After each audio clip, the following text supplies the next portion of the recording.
a lot of artists did not want to work with me. They didn't. I don't know whether it was because of my musical credibility that they felt was a risk for them, or they just didn't believe in me. I really struggled to get artists, and every single one of these artists on this album, I'm just so grateful because they're the ones that came through for me. I am an honest person. Everyone knows. There's no secret. There's certain artists I wanted on this album. I really, really wanted Mr. Easy on this album. I really, really wanted Techno on this album. I wanted Santi on this album. I wanted I Am Nakamura on this album. There's some people I wanted and it just couldn't happen. But having said that, I just believe that, God's time is the best.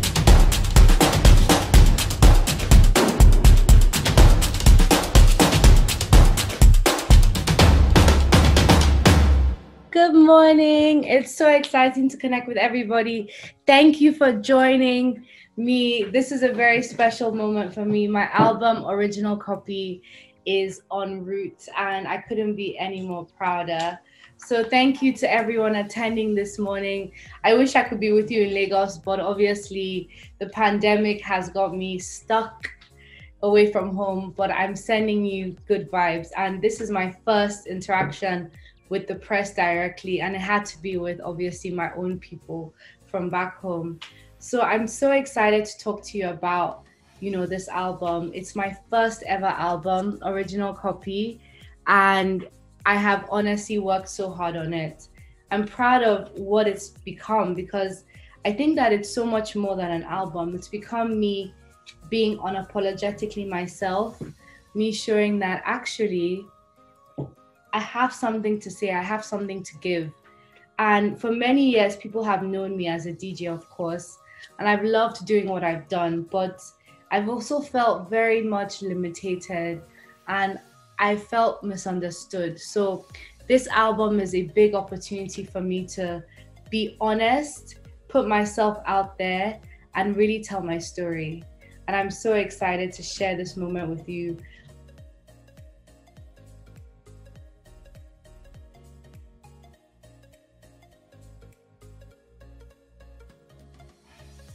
My inspiration for the album was all from, I guess, my environment. I've been lucky enough to DJ for many years, and I've been able to work with really cool artists and interact with a lot of different types of people.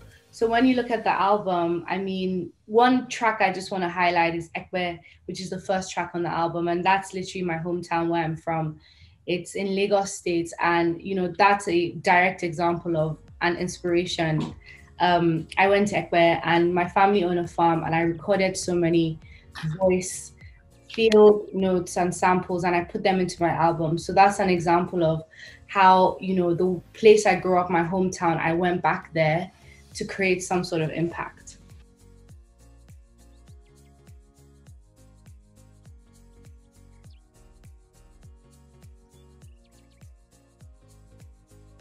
Jollof on the Jet is an amazing record that I'm really proud of. For me, I looked at the lineup and I looked at the tracks I had, and I just felt like at a time when people were going through a lot, we were stuck at home. We couldn't really interact with family and friends like we usually do. Jollof on the Jet seemed like a nice song to ease people into the concept of the album. Sorry, I'm just gonna wipe this a bit. And, for me, it was kind of about finding a way of allowing people to escape. It's right now, a lot of us are in lockdown, and Jollof on the Jet is a fun, happy-go-lucky record. And everyone knows Rema can do no wrong. And I wanted to really capture the essence of East Africa as well. So you get some bongo flavor, and that's what we have. Obviously, it's ironic because no one can really go on a jet right now. But yeah.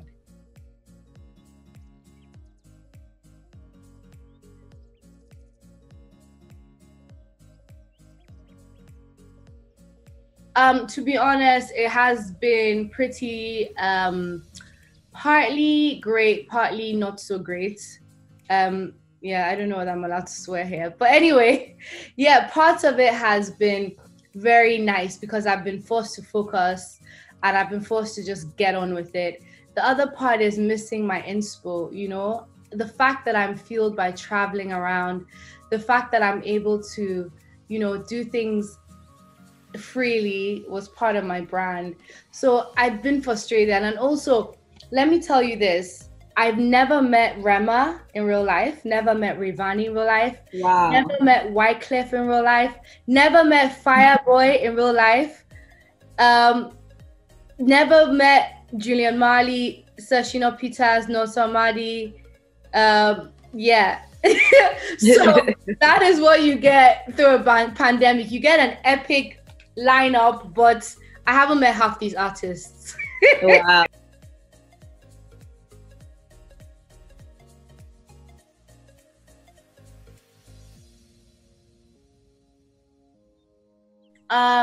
Where do I start? A couple of the records on this album have people that weren't originally on there, because you know, a lot of artists, I have to say, let me down. And another thing is, mid-album I had a meltdown. You know, I haven't really spoken about this yet, but I was going through my archived posts on Instagram, and there's a post I posted which is like, my album is giving me a lot of anxiety, and I remember just being in a really bad place in terms of my mental health. I've literally never spoken about this because I just felt under pressure to deliver, and a lot of artists did not want to work with me. They didn't. I don't know whether it was because of my musical credibility that they felt was a risk for them, or they just didn't believe in me. I really struggled to get artists, and every single one of these artists on this album, I'm just so grateful because they're the ones that came through for me. I am an honest person, everyone knows, there's no secret. There's certain artists I wanted on this album. I really, really wanted Mr. Easy on this album. I really, really wanted Techno on this album.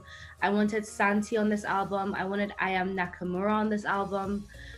You know, there's some people I wanted and it just couldn't happen. But having said that, I just believe that, you know, God's time is the best time, and I'm really proud of what we've created. But it was a struggle, definitely.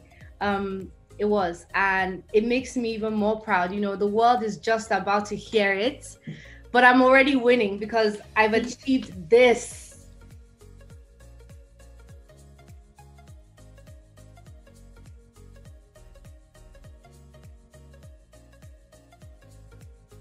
You know what? Can I keep it 100, Mide? Of course, of course. All right.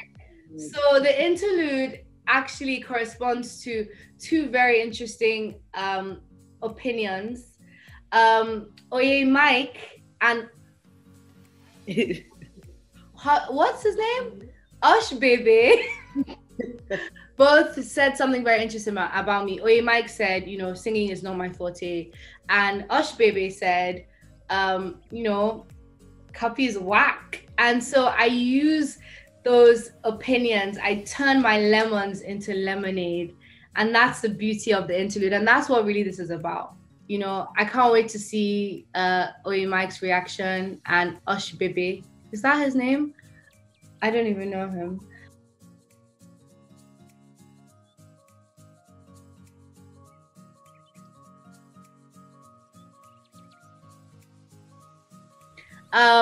And then also Karma with Stonebwoy. Oh, probably my favorite song on the album. A lot of people have heard it already, but that was just magic. Like, complete. I didn't even know what I was doing. I just went to Accra, and you know, I don't know, you know, there was just something in the air, you know, Stonebwoy, you know, and it just happened under the influence of perhaps some herbs. And Litty Lit, Tenny, I told Tenny, I said, Tenny, you are going to be on my album. Come do or die. And it's really interesting because I had complained like Niniola is going to laugh. Niniola, I really wanted on the album. And I was actually upset with Niniola for a long time because her and I have this record and she just didn't want it. She wanted to work on something new, but I already loved the song. And I called Tenny, I said, Tenny, listen, Tenny, your sister's breaking my heart. Niniola doesn't want to be on my album. Tenny said, Cuppy, am I worry? I promise you, this song, Litty Lit, was the shortest song. Tenny did this song in like 3 minutes. She came in, her and who produced that record? Feels. Her and Feels came in. I mean, Phil's already had the mic recording. I don't know whether they do this, like recorded it and out. And I love Litty Lit. Then 54 is a really special song. Julian Marley, Bob Marley's son, legend, always wanted to collab. We had been DMing. So guys, social media, remember, never be scared of shooting your shot. Like, that's how I got Julian Marley. We DM'd, and that's actually how I got Wyclef as well. DM'd, and you know, I wanted to make a song about Africa because I consider myself African over Nigerian. I've never really said that before, but I think I do. I consider myself African over Nigerian. And so it was so important for me to find a song that I could celebrate being proudly and unapologetically African. And yeah, Julian Marley came through, and then I was like, who can take this next level? And I was speaking to my dad about it. And I remember my dad has a great relationship with Sir Shino Peters. I said, Dad, you know, I mean, you're not my A&R, but you're gonna have to take this from me, make that call. And it's funny because I got my man, okay, so my Yoruba is, you know, so I got my manager Liz to basically Uncle Emma Binu, honestly, sir, Echo original copy, Emma Binu. I got Liz to call up Sir Shino Peters and pretend it was me and speak in full Yoruba and be like, please, sir, we need you on the song. So hopefully I don't meet him in person soon and he doesn't expect me to say the same thing. Guilty pleasure. I saw a tweet. Someone said the best thing they've seen in 2020 is Cuppy bringing Nonso Amadi from out of early retirement. Basically, meaning Nonso Amadi fans, they need new music. So I know he has stuff on the way, but as you're waiting, guilty pleasure is more than enough. Like, Nonso did not, but first of all, I told Nonso I want to do a record with him. He was like, oh, cool. When I sent him the song, he said, Cuppy, is this you? Nonso Amadi was like shocked, you know? And I honestly, I'm so happy because, and I'm not angry when people have the misconceptions about me being a bad musician. I don't get angry because when the bar is so low, you always over deliver. So that song is great. And that, in terms of my vocals, that's my favorite delivery. I worked so hard on my singing lessons and I think Guilty Pleasure shows that. And POI stands for Piece of You. It's my UK record. Listen, YC, this is like YC and, you know, when he was doing Juice, and Miss Banks is like one of the baddest in the UK right now. And I love the record. It feels really, really good. And I love my influence of loving old school Nigerian music. Kamakazi, One Cuppy, Level. That's like a little, you know, salute to Olu Maintain. And last but not least, Laba Laba. This record was really tough for me. It was really tough for me because I really wanted it on there, and it was finding someone that wanted to collaborate with me on it. I found it tough, and this is actually a record that Nini and I originally were on, and Nini co-wrote it, and she really brought it to life. But I'm really proud that Shay delivered on it vocally, and that is the breakdown. Woof!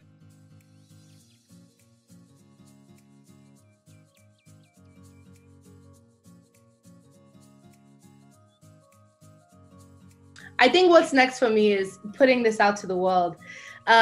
Personally, I think this is an amazing body of work. My manager, Liz, she wants to remix a couple of songs. I know she has her own ideas. I want to shoot videos for this project. I want to go on tour. I want to be able to interact with more fans. I want to go global with this. I also want to come back home to Lagos. And I just want to perform. I want to get on the decks, be behind, get on the stage, interact with my fans. I want to put my hands up and hear people sing my music to me, you know? So for me, this is my priority now, original copy, and this is what I'm focusing on. So, you know, I don't know what's going to happen, but I want to know this album changed the copy narrative forever.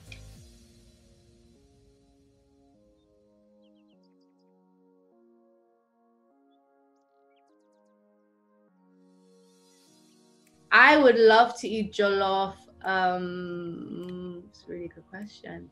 This is so crazy. So imagine if my dad was sitting down and I put a plate of jollof on his head and I was like eating it on his head. That'd be funny. Very unlikely to happen. Okay, great. So now over to you. I think that's like the ultimate Yoruba disrespect. So what's the talk? What's this talk about you not needing your dad anymore? Do you really mean that, or is it just lyrics? Yeah, so I don't mean that. It's on my song Original Copy, and it goes, I told my daddy I don't need him no more. Baby boy, you can catch me on tour. What? I'm the man. I'm the man. Original Copy, yeah, I swear that I'm the man. What? So that's really me saying that, you know what? Everyone uses the fact that my dad is my dad against me, and I'm flipping it. You know, I'm my own woman. I'm my own boss. I've been doing my entrepreneur-ish for a minute now. I make my own money. I make my own rules. I build my own legacy. I build my own empire, and I'm pushing the envelope. But I still love my dad. And just so you know, every single record my dad heard like months ago. So, you know, I see people going on his Instagram like, daddy, Cuppy doesn't need you anymore. He knows. Okay, so comments like the one Ush Baby and Oye Mike made are the opinions of quite a large number of folks. Okay, will this album silence your critics once and for all? Same from Abisola Alawode. Great questions, Abisola. Yes. I think that this album will shut my critics off once and for all. You know why? Not only because of the music, because of the fearlessness I've come with it. You know, it is me. And I think I've essentially used this album to prove I have no one to impress. I'm doing this for me, and no matter what anyone says, I'm not going anywhere. And I think people eventually start getting tired. You know, but I also think that it's not all bad. I have some people that actually are cupcakes. I have fans, you know, and just based on Jollof on the Jet and Karma, I've had so many people tell me how excited they are about this album.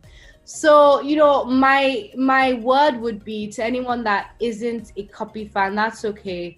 And well, you clearly have bad taste. But if you aren't a Cuppy fan, that's okay. But I would say just listen to this album openly, you know, forget about, you know, the misconceptions. Listen to it. I mean, there must be a song that you kind of like out of 12 songs. I mean, come on. Worst case, you don't like anything and you wasted your data, so be it.